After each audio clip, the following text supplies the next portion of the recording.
Góðan daginn og velkomin í Halla í beinni. Við erum á kosningaskrifstofunni í Hæðarsmára. Ég var að koma ofan úr Mosfellsbæ eða Mosfellssveit eins og það var alltaf kallað þegar ég var alast upp. Þar var ég heimsókn á Múlalundi og á Reykjalundi og er bara eiginlega umvafin svona jákvæðri og uppbyggilegri orku eftir það. Og langar að koma aðeins inn á það núna í þessu spjalli í dag. En undanfarnir dagar og vikur hafa verið annasamir og síðustu daga hef ég verið í nokkrum samtölum hjá fjölmiðlum sem hefur verið mjög ánægilegt og ég þakka ykkur öllum sem hafi sendt mér hvetjandi skilaboð og þakka mig fyrir að bjóða mig fram og jafnframt sendt mér spurningar. Og það er dálítið gaman að ég núna upplifa að fólk sem vissi ekkert hver ég var, því að ég var lítið þekkt þegar ég tók ákvörðun að bjóða mig fram, er núna að byrja að átta sig á því að ég sé í framboði og ég er að fá gjarnan alltaf sömu spurningarnar. Svona svipaðar 3 spurningar sem að mig langar að fara í gegnum í dag í þessu spjalli. Og fyrsta spurningin er í rauninni hver er Halla, hvaðan kemur hún, hverra manna er hún og allar þær spurningar sem tilheyra þeirri spurningu. Önnur spurningin er af hverju ertu að bjóða þig fram og þriðja spurningin er hvernig forseti viltu vera og þar falla aðrar spurningar undir. Þannig að í dag ætla ég að reyna að leitast við að svara þessum spurningum og þó að sum ykkar hafið eflaust heyrt mig fara yfir þetta áður að þá eru margir nýir byrjaðir að fylgjast núna með Halla í beinni og þess vegna ætla ég að fá að endurtaka mig aðeins en setja þetta vonandi í samhengi við þá hluti sem ég er að upplifa á fundum mínum og ferðum landið. Og ef við byrjum þá aðeins á hver ég er. Ég er sem sagt fædd í Reykjavík en uppalin í Kópavogi. Ég er dóttir þroskaþjálfa, það er mamma sem var í fyrsta árgangnum sem útskrifaðist sem þroskaþjálfi og hún vann alla sína starfsævi á Kópavogshæli. Mamma er ættuð af Ströndum, hún er alin upp í Djúpuvík á Ströndum og þaðan á ég ættir mínar að rekja og reyndar alla Vestfirði og ég er mjög stolt af þeim uppruna enda kemur duglegt fólk af Vestfirðum og það var fyrsta heimsóknin sem ég fór í út á land og ég fagna því að finna fyrir miklu meðbyr þaðan. En mamma er sem sagt ein af 10 systkinum og var alin upp á þeim tíma þar sem í rauninni voru kannski 2 úr hópnum valin til að fara í skóla en mamma valdi sína leið, ein af yngri systkinunum og fór og lærði að vera þroskaþjálfi og vann mjög ötult starf alla sína ævi í að berjast fyrir þroskaskerta eða þroskahamlaða en þegar hún byrjaði að þá var talað það voru ýmis orð sem voru notuð í hennar fagi og hún hefur verið svo manneskja sem kannski heldur pínulítið utan sögu þessara stéttar, þroskaþjálfa og sögu þeirra sem lenda inn á stofnunum uppalega þegar hún byrjar að vinna í þessu starfi. Og frá mömmu hef ég ekki bara mín góðu grunngildi og dugnað og stórt hjarta þó að ekkert hjarta jafnist kannski á við það hjarta sem að mamma mín hefur. Hún Sjana mamma sér sína eins og vinir mínir segja gjarnan. En ég hef alltaf haft mikla virðingu fyrir þeim sem að helga líf sitt umönnunarstörfum. En ég hef líka alltaf haft mikið spurningum það af hverju við metum þá sem í umönnunarstörfum jafn lítils og við gerum þegar kemur að verðmætum í samfélaginu. Og ég til dæmis var 16 ára þegar ég fór að vinna fyrst hjá Heildsölu og var komin þá og mamma benti mér á það og hærri laun heldur en hún eftir þá 20 ára störf við umönnun á þeim sem minna mega sín. Og ég hef alla götur svolítið velt fyrir mér og ég hugsaði þetta mjög mikið aftur í morgun í heimsókn á Múlalundi þar sem verið að vinna frábært starf og þar sem hann Siggi tók á móti mér, fyrrverandi nemandi úr Háskólanum í Reykjavík og allt hans góða fólk er að vinna svo gott starf sem hefur samfélagsleg markmið og við hliðin á Reykjalundi þar sem fólk er að hjálpa fólki sem vegna veikinda af ýmsum toga lendir til hliðar í samfélaginu að komast aftur inn í samfélagið til að gera gagn. Og ég fór að hugsa þar að leiðandi í morgun, hvers vegna er það að við metum þessi störf, þeir sem hugsa börnin okkar, þá sem minna mega sín, þeir sem hugsa eldra fólkið, af hverju teljum við það minna verðmætt heldur en þeir sem hugsa peningan okkar? Hvað veldur því að við forgangsröðum þannig? Það getur ekki verið eingöngu byggt á lengd náms vegna þess að í mörgum tilfellum námið sem liggur að baki jafnlangt. Þannig að það eitthvað í verðmætamatinu sem gerir það að verkum að við teljum þetta mjúka oft verðminna heldur en þetta harða. Og ég held að við ættum að spyrja þessara spurninga í auknum mæli og ég vil allavega vera talsmanneskja fyrir það enda ég alin þannig upp. Ég var að tala mömmu og hvaðan hún kemur og þá verð ég líka að tala pappa. Pappa fallinn frá en hann fæddur á Hofi í Hjaltadal í Skagafirðinum. Hann missti foreldra sína ungur, talandi það að missa það sem skiptir mestu máli í lífinu. Hann var 6 ára þegar báðir foreldrar hans voru fallin frá og átti kannski heldur erfiðari ævi heldur en ég hefði kosið hann fengi að njóta og lagði sig þar af leiðandi mikið fram við að við, fjölskyldan hans, gætum notið þeirra tækifæra sem ekki voru sjálfgefin fyrir hann. Pabbi lagði mikla áherslu á því að ég myndi læra og við myndum læra dugnað sem var eitt af því sem hann þurfti að hafa leiðarljósi til að eiga gott líf fyrir sig, en að við myndum líka ganga menntaveginn ef við ættum þess kost og að við myndum læra að vinna og það ekki síst vegna pappa að ég var send í sveit á sumrin og var í sveit öll sumur í Skagafirðinum og lærði að vinna. En pabbi lagði líka mikla áherslu á að við myndum reyna að nýta það tækifæri sem það að fá að mennta sig því það var á árunum sem hann alast upp ekki sjálfgefið fyrir hann. Hann þurfti að ganga langt til að fara í skóla og hann þurfti í rauninni að þegar hann mátti fara að heiman 16 ára gamall, þá fór hann í Borgarfjörðinn og vann þar í 2 ár, kunni vel við sig þar og fór svo og var á sjó í nokkur ára áður en hann náði að mennta sig sem pípulagningameistara og hann vann sem sagt megnið sinni ævi sem pípari og raka í fyrirtæki en síðustu ár ævi sinnar vann hann sem húsvörður við Sunnuhlíð og hugsaði eldri borgara og varð oft hugsað það og oft var umræðan heima á mér það af hverju við hugsum ekki betur fólki sem búið að skila af sér góðu ævistarfi. Aftur komum við inn á þessi umönnunarstörf sem og þessi mál í samfélaginu okkar sem að við höfum allt of oft sett til hliðar fyrir, ég segi stundum endalausan eltingaleik við meiri hagvöxt eða meiri hagnað. Og ég vil vera talsmanneskja fyrir þessu. Margir eiga erfitt með að sjá fyrir sér að manneskja geti komið úr viðskiptalífinu og þá komum við nú aðeins að mínum bakgrunni og farið að beita sér eða beina sér fyrir orðræðu á borð við þetta. Því að margir telja í dag að allir sem hafa verið í viðskiptum og fjármálum hljóti að vera í eðli sínu ekki gott fólk. Ég held að það sé mjög slæmt að við séum komin þangað í okkar samfélagi að vantrausta á viðskiptalíf og reyndar á stjórnmál sé orðið það mikið að við teljum ekki að það sé gott fólk að störfum því að það margt gott fólk að störfum bæði í stjórnmálum og í viðskiptalífinu.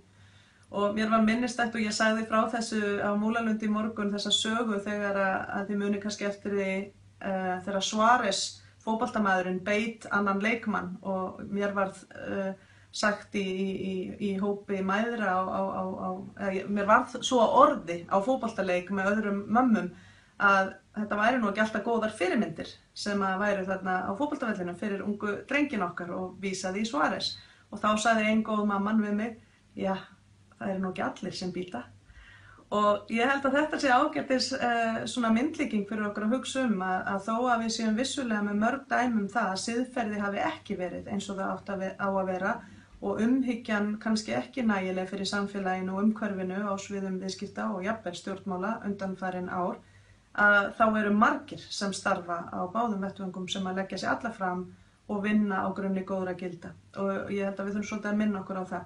Og ég leyfi mér að telja mig eina þeirra, þó að ég ætli aldrei að halda því fram að ég hef ekki gert mistök eða mér hef ekki orðið á í lífinu eins og ég held reyndar að komi fyrir okkur öll. Og það kannski ekki síst þess vegna sem að ég þakklát þeim sem að vinna við umönnun, því að þetta fólk sem að, og þarna sá ég svo marga í morgun á Reykjalundi og á Múlalundi, þar sem að við getum öll lent í því í lífinu að við þurfum á umönnun að halda og við þurfum á hjálp að halda. Og við megum aldrei gleyma því að þegar vel gengur hjá okkur að það getur líka eitthvað komið upp á hjá okkur og okkur getur orðið á. Og ég vil að við búum í samfélagi þar sem að við fáum þá hjálp til að komast aftur inn í lífið og gera gagn sem ég held að skipta okkur öll máli að gera. Nú þá komið að því af hverju ég bauð mig fram. Þetta svona bakgrunnu foreldra minna og aðeins bakgrunn minn og þið getið lesið meira minn bakgrunn en af hverju ákvað ég að bjóða mig fram til forseta. Og það einmitt vegna þess að ég vil gera gagn og láta gott af mér leiða. Og ég þeirra skoðunar og hef verið í nokkuð langan tíma að við höfum ekki dregið nægilega lærdóm og visku af atburðunum sem áttu sér stað hér og urðu til þess að hér varð efnahagshrun og í kjölfarið algjört hrun á trausti í okkar samfélagi.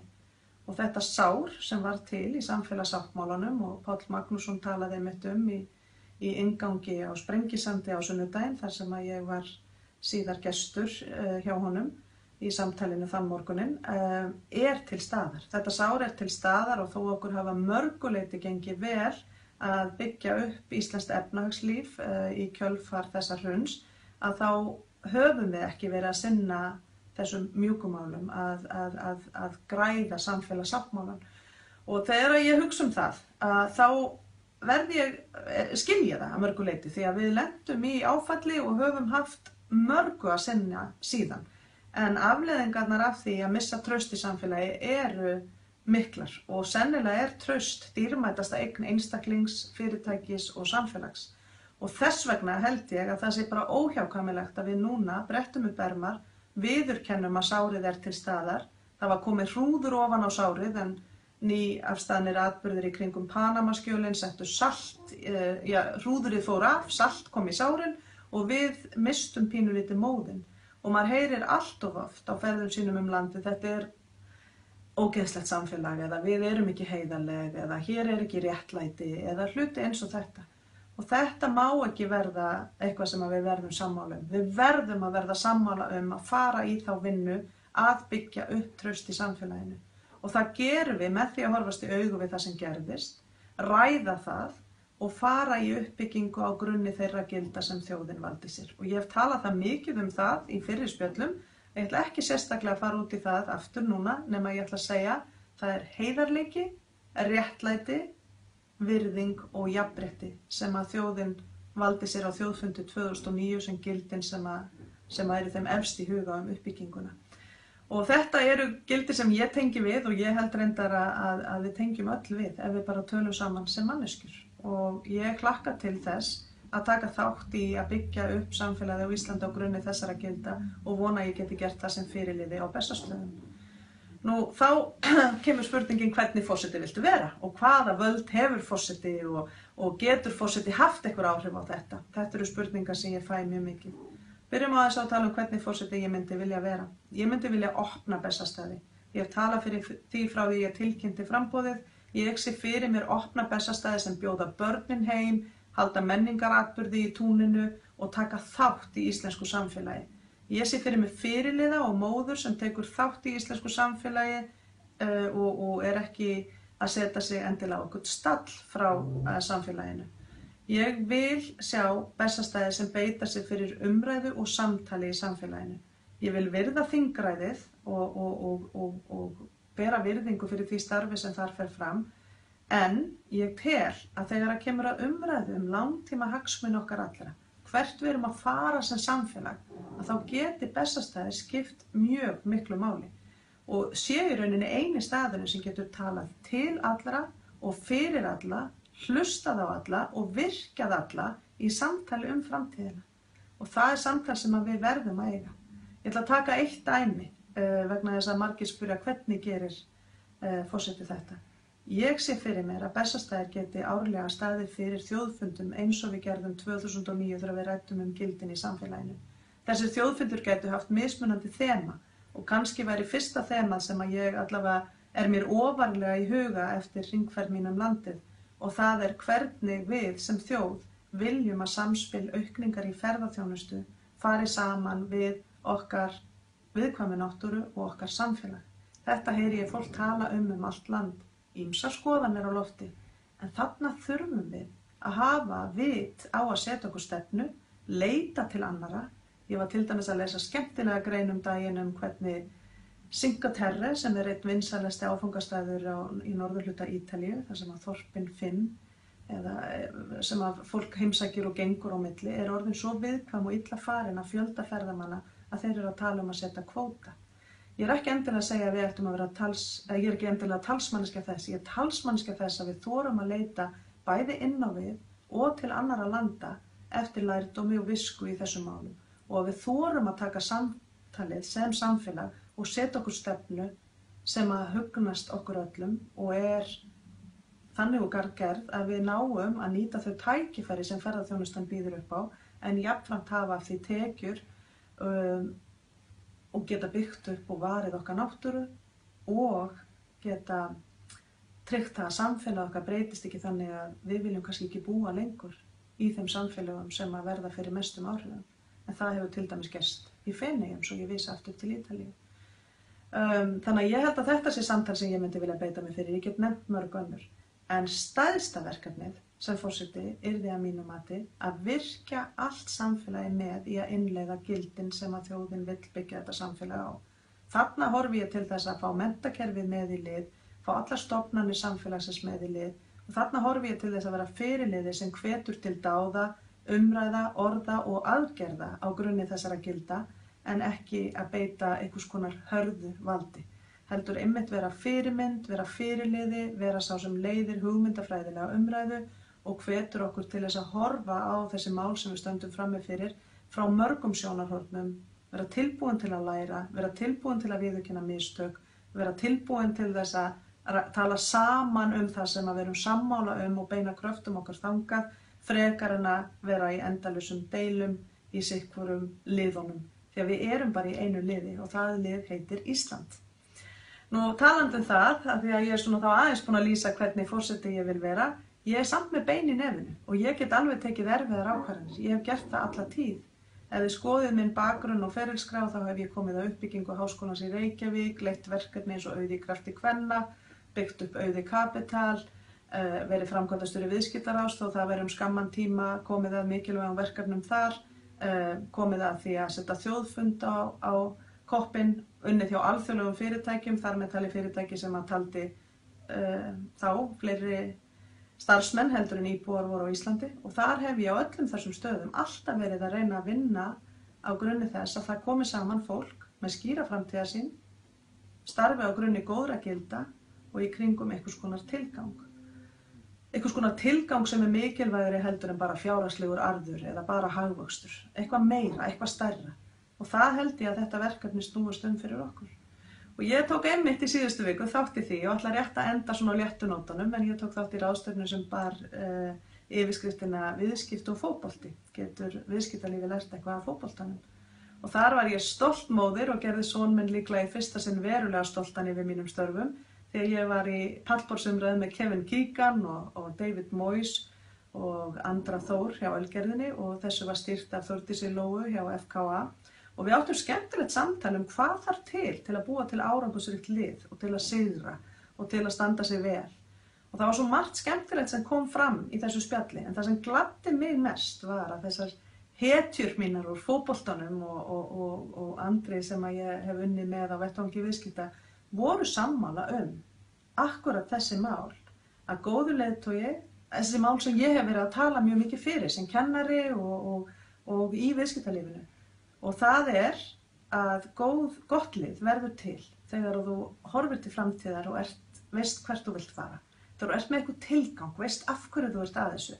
Þegar þú ert með skýr gildi sem varða leiðina og þegar þú hefur gaman og þegar þú hefur ástríðu fyrir því sem þú ert að gera.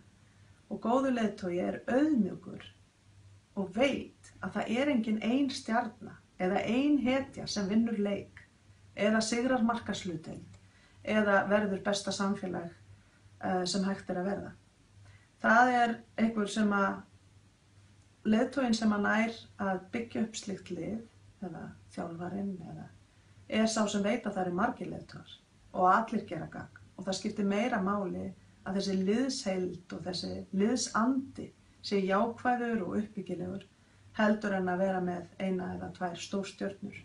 Og þeir viðurkenndu líka, þessir ágætu menn, því að oft sagt að miklir peningar séu í fótboltanum og það eru miklir peningar í fótboltanum, að þeir réðu ekki úrslitum það hvort að vel tækist til. Heldur væri það meira þessir ósýnilegu hlutir, þessir hlutir sem við sinnum kannski ekki nægilega vel en skipta sköpum og gera það að verkum að gríska landsliðið vann Evrópumótið 2004 og Keegan heldur að íslenska liðið geti gert það núna 2016. Og gerði það verkum að Leicester City Englandsmeistari og mörg lið hafa staðið sig miklu betur heldur en fólk trúði vegna þess að það var eitthvað annað þarna sem gerði það verkum að vel gekk. Og það þetta eitthvað annað, þetta ósýnilega sem að ég kalla framtíðarsýn og góð grunngildi og skýran tilgang. Þetta sem sameinar sem að við þurfum að sinna. Og það vil ég gera sem forseti. Ég þakka fyrir í dag, kannski svolítið á heimspekilegu nótunum, en ég vona að ég fái einhvers til að hugsa þessi mál með mér. Ég veit að allir vilja búa í samfélagi sem uppbyggilegt og gjöfult, jákvætt og starfar á grunni heiðarleika, réttlætis og jafnréttis og þar sem við berum virðingu fyrir hvor öðru. Það ætla ég að gera í mínu framboði og ég vona að þið gerir það á móti. Ég tek áfram á móti spurningum og svara þeim eins fljótt og auðið Takk fyrir í dag og eigið þið góða viku framundan.